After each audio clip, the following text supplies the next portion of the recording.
She had reported her fears, she engaged the police, and she secured court orders meant to keep her safe.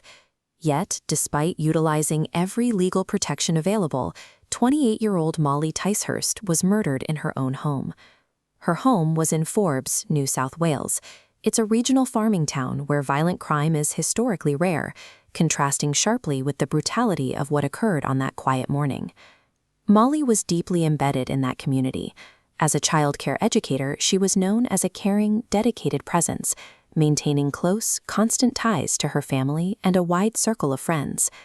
But behind closed doors, public reports indicate her relationship was deteriorating. Allegations of severe controlling behavior emerged, prompting Molly to seek a way out. She did exactly what society asks victims of domestic violence to do. She stepped forward, asked for help, and activated the legal safety net. The question is how that system failed her so completely. Molly's first line of defense was the authorities.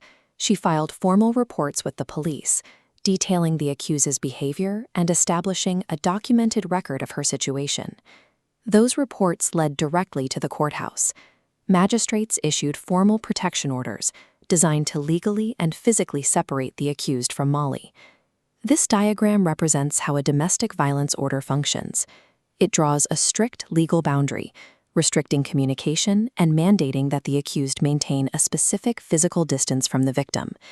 If that boundary is breached, the order is supposed to trigger immediate consequences. Police gain the authority to arrest the violator on the spot, backed by severe criminal penalties. On paper, it is a robust shield, but a piece of paper cannot physically stop an attack. Its power relies entirely on the justice system's willingness to enforce those boundaries the moment they are tested. Those boundaries were tested quickly. Allegations emerged that the accused breached the active legal orders, leading to further, repeated interactions with law enforcement. These escalating events forced the accused back in front of a magistrate. The courts were now dealing with a documented pattern of alleged non-compliance. The court now performs a bail risk assessment, weighing a defendant's liberty against community risk. Despite prior interventions and accumulated risk, the magistrate applied specific legal criteria. The threshold to deny bail wasn't met, and conditional release was granted. That decision sent a ripple of alarm through those who knew Molly's situation. The community recognized the escalating danger, but legally, the court's hands were tied by the existing bail framework. By strictly adhering to the mandated bail guidelines, the system inadvertently created a lethal loophole. It placed an individual with a history of alleged breaches back on the street, stripping Molly of her only legal shield. The consequences of that release culminated in the early morning hours. Emergency operators received frantic 000 calls, immediately dispatching police units to Molly's address. When first responders breached the property, they found Molly Ticehurst. She was already deceased. Law enforcement quickly pivoted to a manhunt, tracking down the accused and placing him under arrest shortly after the discovery. The location was locked down, transitioning from a rescue effort to a homicide investigation. Detectives scoured the property, gathering digital devices, conducting witness interviews, and collecting forensic evidence to map out exactly how the morning unfolded. It is a stark reality of law enforcement. When preventative measures fail, the entire machinery of the justice system is reduced to merely documenting a tragedy it was originally engaged to stop. The news devastated Forbes. Residents gathered in the town center, holding public vigils to mourn a young woman who had spent her life caring for their children. But the grief didn't stay localized. As the timeline of the bail decision became public, national media outlets seized on the story, turning a spotlight on the precise legal mechanisms that allowed the accused to walk free. Domestic violence advocacy groups mobilized immediately.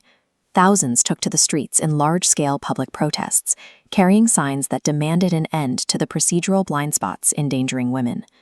Meanwhile, prosecutors began assembling their case for trial.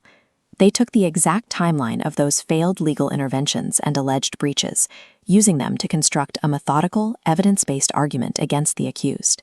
The documented sequence of ignored risks and failed protections turned this investigation into a focal point for national reform. It provided the specific evidence required to challenge and eventually dismantle the state's existing bail framework. The government response was swift. Lawmakers in New South Wales drafted and enacted new legislation directly targeting the state's bail laws, specifically tightening the criteria for releasing individuals accused of severe domestic offenses. Alongside the legislative action, authorities implemented stricter risk assessment protocols for frontline police officers and introduced new, mandatory guidelines for victim protection. The criminal proceedings remain ongoing, and the courts are still tasked with determining the final legal responsibility of the accused through a formal trial. The legal framework failed to keep Molly Ticehurst safe when she needed it most. However, the timeline of that failure forced a systemic reckoning, ensuring that the laws designed to protect future victims are anchored in the harsh lessons of her tragedy.